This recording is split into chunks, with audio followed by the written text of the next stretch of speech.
ಅಸ್ಸಲಾಮು ಅಲೈಕುಮ್, ಎಲ್ರಿಗೂ ನಮಸ್ಕಾರ. ನಾನು ನಾಜಿಮಾ. ಇವಾಗ ನಾನು ನನ್ನ ಮಗಳಿಗೆ 1.5 ಇಯರ್ದು ವ್ಯಾಕ್ಸಿನ್ ಹಾಕ್ಸೋದಕ್ಕೆ ಹೋಗ್ತಾ ಇದ್ದೀನಿ. ಇದು ಎರಡು ದಿನದ ಲಾಗ್ ಆಗಿರುತ್ತೆ, ಗುರುವಾರ ಮತ್ತು ಶುಕ್ರವಾರ. ಯಾಕೆಂದರೆ ಇಂಜೆಕ್ಷನ್ ಹಾಕ್ಸ್ಕೊಂಡ್ಮೇಲೆ ಸ್ವಲ್ಪ ಫೀವರ್ ಕೂಡ ಬಂದಿತ್ತು, ಅದಕ್ಕೆ ಲಾಗ್ ಸ್ಟಾರ್ಟ್ ಮಾಡೋದಕ್ಕಾಗಿಲ್ಲ. ಮತ್ತು ಶುಕ್ರವಾರ ಸ್ಟಾರ್ಟ್ ಮಾಡಿಕೊಂಡೆ. ಇವಾಗ ನಾವು ಹೊರಡ್ತಾ ಇದ್ದೀವಿ. ಇಲ್ಲಿ ಬಂದ್ವಿ. ಯಾವಾಗಲೂ ಜನ ಇದ್ದೇ ಇರ್ತಾರೆ. ಇಲ್ಲಿ ಈ ಕಡೆನೂ ಕ್ಯೂ ಇದೆ, ಈ ಕಡೆನೂ ಕ್ಯೂ ಇದೆ. ಇಲ್ಲಿ ನಾವು ಫಸ್ಟ್ ಇಲ್ಲಿ ಎಂಟ್ರಿ ಮಾಡಿಸ್ಕೊಂಡು ಆಮೇಲೆ ಆ ಕಡೆ ಹೋಗಬೇಕು. ಆಮೇಲೆ ಇಲ್ಲಿ ಎಂಟ್ರಿ ಮಾಡಿಸ್ಕೊಂಡಾದ್ಮೇಲೆ ಅಲ್ಲೋಗಿ ನಿಂತ್ಕೊಂಡು ಸಖತ್ತು ಅಳ್ತಾನೆ ಇದ್ಲು ಅವಳು. ಅವಳಿಗೆ ಬರ್ತಾ ಇತ್ತಾ ಏನೋ ಗೊತ್ತಿಲ್ಲ, ಇಂಜೆಕ್ಷನ್ ಹಾಕ್ಸ್ತಾರಂತ. ಆಮೇಲೆ ಹಾಕಿಸ್ಕೊಂಡ್ಬಿಟ್ಟು ಮನೆಗೆ ಬಂದುಬಿಟ್ವಿ. ಹಾಗೆ ಆಟ ಆಡ್ಕೊಂಡಿದ್ಲು. ಆಮೇಲೆ ಸ್ವಲ್ಪ ಹೊತ್ತಾದಮೇಲೆ ನಿದ್ದೆ ಮಾಡಿ 1-2-3 ಅವರ್ ಆದಮೇಲೆ ಅವಳಿಗೆ ಸ್ಟಾರ್ಟ್ ಆಯಿತು ಪೇನ್. ನೋಡಿ ಆಟ ಆಡ್ಕೊಂಡಿದ್ದಾರೆ 2 ಜನ, ಒಂದೊಂದು ದೊಡ್ಡ ಮಗ, ಇವಳು ಚಿಕ್ಕ ಮಗಳು ಇವಳು. ಆಮೇಲೆ ನನ್ನ ತಂಗಿ ಮಕ್ಕಳು ಕೂಡ ಬಂದಿದ್ದರು, ಅವರು ಇದ್ದರು ಮನೆಯಲ್ಲೇ. ಅವರೇ 2 ಜನ ಇರ್ತಾರೆ ನೋಡಿ ಫ್ರೆಂಡ್ಸ್.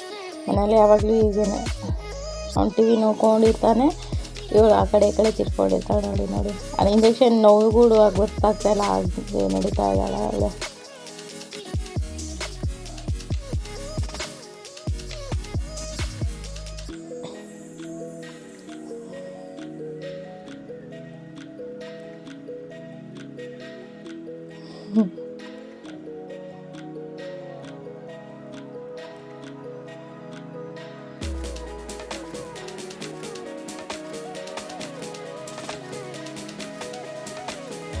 ಇದು ಬಂದು ಗುರುವಾರ ಅದಾಗಿರುತ್ತೆ ಫ್ರೆಂಡ್ಸ್.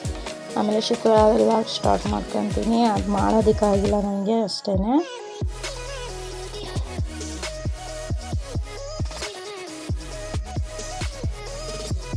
ಇದು ಇವಾಗ ಬರ್ತಾ ಇರೋದು ಶುಕ್ರವಾರ. ನನ್ನ ಮಗಳು ಮೊನ್ನೆ ಯಾವಾಗೋ ಇದು ಹಾಕಿದೆ, ಸ್ವಲ್ಪ ಹಾಕಿದೆ, ಅದೆಲ್ಲ ಕಂಪ್ಲೀಟ್ ಮಾಡೋಣ ಅಂತ ಹಾಕ್ತಾ ಇದ್ದೆ. ನೋಡಿ ನಂಗೆ ಅಷ್ಟು ಬರಲ್ಲ ಫ್ರೆಂಡ್ಸ್, ಕಲಿತಾ ಇರೋದು ನಾನು. ಹಾಗೆಯೇ ನೋಡಿ, ಇಷ್ಟ ಆದರೆ ಲೈಕ್ ಮಾಡಿ.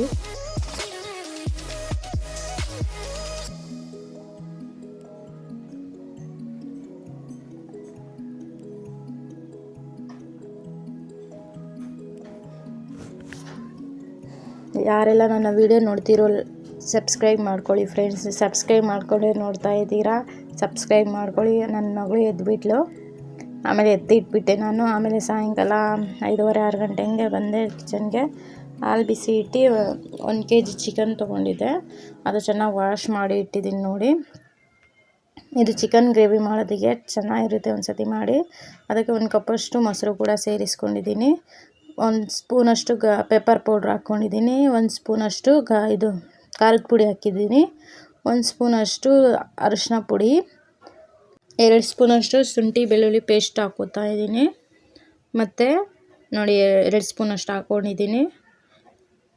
ಮತ್ತು ಗರಂ ಮಸಾಲ 1 ಸ್ಪೂನಷ್ಟು, 2 ಸ್ಪೂನಷ್ಟು ಧನಿಯಾ ಪೌಡ್ರು, 2 ಸ್ಪೂನಷ್ಟು ಧನಿಯಾ ಪೌಡ್ರು, 1 ಸ್ಪೂನಷ್ಟು ಜೀರಿಗೆ ಪೌಡ್ರು ಹಾಕ್ಕೋಬೇಕು. ಮತ್ತು 1 ಸ್ಪೂನಷ್ಟು ವೆನಿಗರ್ ಹಾಕಿದ್ದೀನಿ ನಾನು. ಇದರಲ್ಲೇ ಸೋಯಾ ಸಾಸ್ ಹಾಕಬೇಕಾಗಿತ್ತು, ನಾನು ಮರೆತುಬಿಟ್ಟೆ. ಆಮೇಲೆ ನೆನೆಸ್ಕೊಂಡು ಗ್ರೇವಿನಲ್ಲೇ ಹಾಕ್ಕೊಂಡೆ. ನೋಡಿ ಎಲ್ಲ ಮಿಕ್ಸ್ ಮಾಡಿದ್ದೀನಿ. ನನ್ನ ಮಗಳು ಅಳ್ತಾ ಇದ್ಲಲ್ಲ, ಅದರಲ್ಲಿ ಮರೆತುಬಿಟ್ಟೆ ಹಾಕೋದು ಸೋಯಾ ಸಾಸ್. ಇದು 1 ಗಂಟೆಗೆ ಫ್ರಿಜ್ಜಲ್ಲಿ ಇಟ್ಟಿದ್ದೆ ನಾನು. ಅದಾದಮೇಲೆ 4 ಮೀಡಿಯಮ್ ಸೈಜ್ ಟೊಮೊಟೊ ತೊಗೊಂಡಿದ್ದೀನಿ. ಇದು 1 kg ಗ್ರೇವಿಗೆ ನೀವು ನೋಡ್ಕೊಂಡು ಹಾಕ್ಕೋಬೋದು. ನಾನು ಇದು ಗ್ರೈಂಡ್ ಮಾಡಿದ್ದೀನಿ ನೋಡಿ, ರುಬ್ಬಿಟ್ಕೊಂಡಿದ್ದೀನಿ. ಆಮೇಲೆ 2 ಮೀಡಿಯಮ್ ಸೈಜ್ ಈರುಳ್ಳಿ ಕಟ್ ಮಾಡ್ಕೋಬೇಕು. ಇದು ಬಂದು ಒಗ್ಗರಣೆ ಹಾಕೋದಕ್ಕೆ 2 ಒಣಗಿರೋ ಮೆಣಸಿನ್ಕಾಯಿ, ಚಕ್ಕೆ, ಲವಂಗ, ಏಲಕ್ಕಿ, ಜೀರಿಗೆ, ಕಾಳು ಮೆಣಸು, ಮತ್ತು ಈರುಳ್ಳಿ 2 ಮೀಡಿಯಮ್ ಸೈಜ್ ಈರುಳ್ಳಿ ಕಟ್ ಮಾಡ್ಕೊತಾ ಇದ್ದೀನಿ ನೋಡಿ. ಮತ್ತು ಸ್ವಲ್ಪ ಕರ್ಬೇವಿನ ಸೊಪ್ಪು ಅದು ಕೂಡ ಬೇಕು. ಎಲ್ಲ ಕಟ್ ಮಾಡ್ಕೊಂಡು ನೋಡಿ, ಸ್ಲೈಸಾಗಿ ಕಟ್ ಮಾಡ್ಕೊಳ್ಳಿ, ಒಗ್ಗರಣೆಗೆ ಹಾಕೋದಲ್ಲ ಅದಕ್ಕೆ.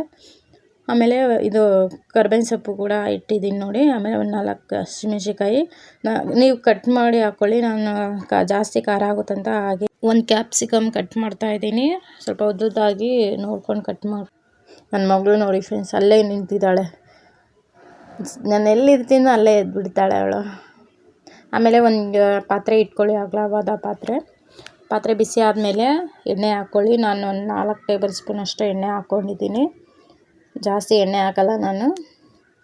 ಆಮೇಲೆ ನಾನು ತೋರಿಸಿದ್ನಲ್ಲ ಚಕ್ಕೆ, ಒಣಮೆಣಸು, ಜೀರಿಗೆ, ಲವಂಗ ಅದೆಲ್ಲ ಹಾಕ್ಕೋಬೇಕು ಅದರಲ್ಲಿ. ಚಟ್ಪಟ ಅಂದಮೇಲೆ ಈರುಳ್ಳಿ ಹಾಕ್ಕೋಬೇಕು ಇದರಲ್ಲಿ. ನಾನು ಈರುಳ್ಳಿ ಹಾಕ್ಕೊತಾ ಇದ್ದೀನಿ ನೋಡಿ. ಜಾಸ್ತಿ ಕೂಡ ಹಾಕ್ಕೋಬೇಕು, ಹಾಕ್ಕೋಬಹುದು. ನಾನು ಕಮ್ಮಿನೇ ಹಾಕ್ಕೊಂಡಿರೋದು, 2 ಮೀಡಿಯಮ್ ಸೈಜ್ ಸಾಕು ಅಷ್ಟು ಅಂತ. ಅದು ಚೆನ್ನಾಗಿ ಗೋಲ್ಡನ್ ಕಲರ್ ಫ್ರೈ ಆದಮೇಲೆ 1 ಟೇಬಲ್ ಸ್ಪೂನಷ್ಟು ಶುಂಠಿ ಬೆಳ್ಳುಳ್ಳಿ ಪೇಸ್ಟ್ ಸೇರಿಸ್ಕೋಬೇಕು. ಹಸಿ ವಾಸನೆ ಹೋಗೋವರೆಗೆ ಫ್ರೈ ಮಾಡ್ಕೋಬೇಕು. ಆಮೇಲೆ ರುಬ್ಬಿ ಇಟ್ಕೊಂಡಿರ್ತೀವಲ್ಲ ಟೊಮಾಟೊ ಪೇಸ್ಟ್, ಅದು ಸೇರಿಸ್ಕೋಬೇಕು. ಅದು ಹಸಿ ಸ್ಮೆಲ್ ಹೋಗೋ ಗಂಟ ಹಾಗೆ ಫ್ರೈ ಮಾಡ್ಕೊತಾ ಇರಬೇಕು. ಒಂದು 5 ನಿಮಿಷ ಅದು ಎಣ್ಣೆ ಮೇಲೆ ಬಿಟ್ಕೊಳುತ್ತೆ.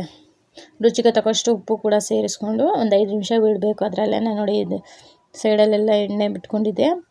ಆಮೇಲೆ ನಾವು ಚಿಕನ್ ಕಲಿಸ್ಕೊಂಡಿರ್ತೀವಲ್ಲ, ಮ್ಯಾರಿನೇಟ್ ಇಟ್ಟಿದ್ವಲ್ಲ ನೋಡಿ, ಇದನ್ನು ಅದರಲ್ಲಿ ಸೇರಿಸ್ಕೋಬೇಕು. ನಾನೆಲ್ಲ ಸೇರಿಸ್ಕೊಂಡು ಚೆನ್ನಾಗಿ ಮಿಕ್ಸ್ ಮಾಡ್ಕೊತೀನಿ.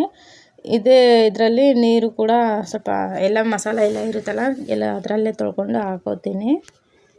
ಇವಾಗ ಈ ಹಂತದಲ್ಲೇ ನೀರು ಕೂಡ ಸೇರಿಸ್ಕೋಬೋದು, ನಿಮಗೆ ಎಷ್ಟು ಬೇಕೋ ಅಷ್ಟು. ನಾನು ಹಾಕೋತೀನಿ ಇವಾಗ. ಎಲ್ಲ ಮಿಕ್ಸ್ ಮಾಡ್ಕೊಂಡಿದ್ದೀನಿ. ಚೆನ್ನಾಗಿ ಮಿಕ್ಸ್ ಮಾಡಿದ್ದಾದಮೇಲೆ ನನ್ನ ಮಗಳು ನೋಡಿ ಇಲ್ಲಿ ನಿಂತಿದ್ದಾಳೆ. ನಾನು ಎಲ್ಲಿ ಇರ್ತೀನೋ ಅಲ್ಲೇ ಇರ್ತಾಳೆ ಫ್ರೆಂಡ್ಸ್. ಅದು ನನಗೆ ಗ್ಯಾಸ್ ಹತ್ರ ಭಯ ಆಗುತ್ತೆ, ಆದರೂ ಅಲ್ಲೇ ನಿಂತ್ಕೊಂಡಿರ್ತಾಳೆ. ಆಮೇಲೆ ನೀರು ಸೇರಿಸ್ಕೊತೀನಿ ನೋಡಿ. ನಿಮಗೆ ಎಷ್ಟು ಬೇಕೋ ಅಷ್ಟು ನೀರು ಹಾಕ್ಕೋಬೋದು, ಜಾಸ್ತಿ ತೆಳು ಮಾಡ್ಕೋಬೇಡಿ, ಸ್ವಲ್ಪ ಗಟ್ಟಿನೇ ಇರಲಿ. ಆಮೇಲೆ ಒಂದು 5 ನಿಮಿಷ ಹಾಗೆ ತಟ್ಟೆ ಮುಚ್ಚಿ ಬೇಯಿಸ್ಕೋಬೇಕು. ಒಂದು 5 ನಿಮಿಷ ಆದಮೇಲೆ ನೋಡಿ ಈ ಥರ ಆಗಿರುತ್ತೆ.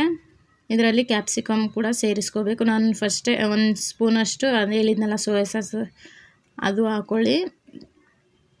ಆಮೇಲೆ ನೋಡಿ ಕ್ಯಾಪ್ಸಿಕಮ್ ಕೂಡ ಸೇರಿಸ್ಕೋಬೇಕು. ಇದರಲ್ಲೇ ಸೇರಿಸ್ಕೊಂಡಿದ್ದೀನಿ ನೋಡಿ, ಹಸಿಮೆಣ್ಸಿನ್ಕಾಯಿ ಮತ್ತು ಕ್ಯಾಪ್ಸಿಕಮ್ ಚೆನ್ನಾಗಿ ಮಿಕ್ಸ್ ಮಾಡಿ ಒಂದು 5 ನಿಮಿಷ ಸಾಕು. 5 ನಿಮಿಷ ಬೆಂದರೆ ಸಾಕು, ಇದನ್ನು ರೆಡಿ ಆಗುತ್ತೆ ನೋಡಿ. ಒಂದು 5 ನಿಮಿಷ ಬಿಟ್ಟಿದ್ದೀನಿ ನಾನು. 5 ನಿಮಿಷ ಆದಮೇಲೆ ತೆಗಿತಾ ಇರೋದು. ಎಷ್ಟು ಚೆನ್ನಾಗಿದೆ ಫ್ರೆಂಡ್ಸ್. ಈ ವಿಡಿಯೋ ಯಾರೆಲ್ಲ ನೋಡ್ತಿರೋ ಲೈಕ್ ಮಾಡಿ, ಶೇರ್ ಮಾಡಿ, ಸಬ್ಸ್ಕ್ರೈಬ್ ಮಾಡ್ಕೊಳ್ಳಿ. ಈ ವಿಡಿಯೋ ಇಷ್ಟವಾದರೆ ಒಂದು ಲೈಕ್ ಕೊಡಿ. ಇದೊಂದು ಸತಿ ಟ್ರೈ ಮಾಡಿ, ಸೂಪರಾಗಿರುತ್ತೆ ಟೇಸ್ಟ್ ಮಾತ್ರ. ನೋಡಿ, ನೋಡ್ತಾ ಇದ್ರೇ ಎಷ್ಟು ಚೆನ್ನಾಗಿ. ನೀವೊಂದು ಸತಿ ಟ್ರೈ ಮಾಡಿ ಹೇಗಿದೆ ಅಂತ ಕಮೆಂಟ್ ಸೆಕ್ಷನಲ್ಲಿ ತಿಳಿಸಿ. Thanks for watching.